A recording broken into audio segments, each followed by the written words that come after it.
Mag-harvest muna tayo ng talbos ng kamote para sa sinabawang isda. So, ayan. Kumuha na nga tayo dyan ng medyo marami-rami na yung talbos ng kamote.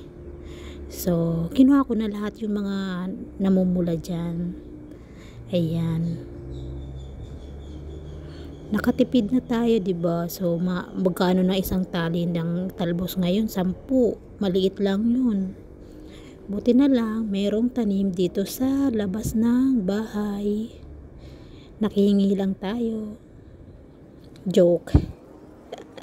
Ayan, tanim yan ni Tita Alice. So, ayan, napakinabangan na kasi maulan na siya. So, ito na nga pala yung nakuha natin na talbos. So, kailangan natin siya babaran sa asin. Tubig na may asin para matanggal yung mga uod-uod na maliliit. Tsaka yung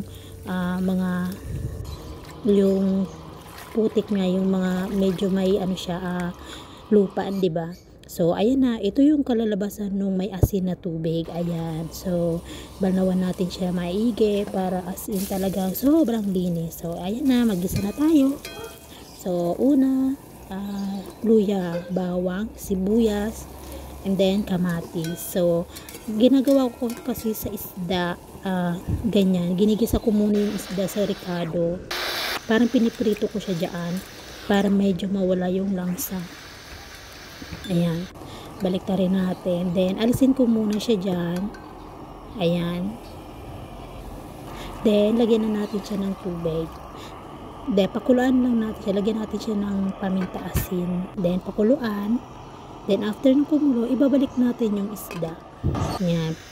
Isang kulo lang yan. Then, ilagay na natin yung ating gulay. So, luto na yung ating ulam.